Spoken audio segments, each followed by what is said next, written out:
Samaratra l'a marié à une pauvre paysanne du village, sans savoir qu'il était un riche PDG, à la recherche de la femme parfaite. Deuxième partie, les histoires de la jeune orpheline.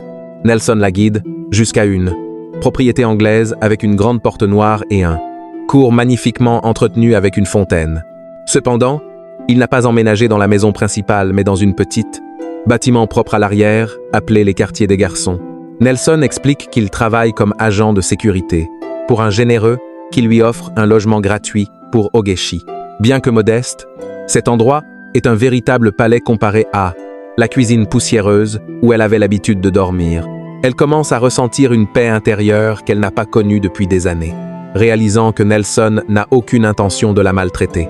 Le premier matin en ville marque un tournant radical dans la vie d'Ogechi.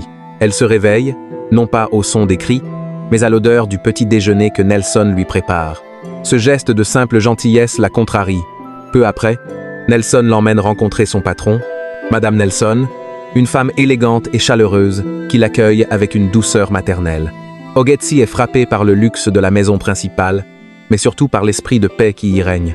Le même soir, Ogechi exprime sa gratitude à Nelson. Elle lui avoue avoir craint d'être traitée comme une esclave, mais il lui offrait respect et espace.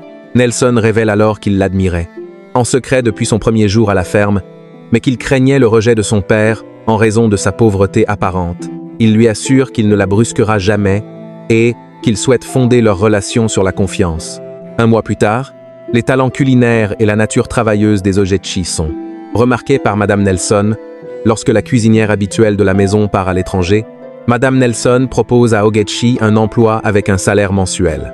Ravi, Ogechi confie son plus grand rêve, retourner à l'école et aller à l'université. Madame Nelson est une fervente défenseur de l'éducation et promet de la soutenir. La vie d'Ogechi semble enfin s'illuminer, passer de l'ombre du rejet à la lumière de la reconnaissance. Cependant, cette paix nouvelle est menacée par l'arrivée de Fred, le fils unique de Madame Nelson.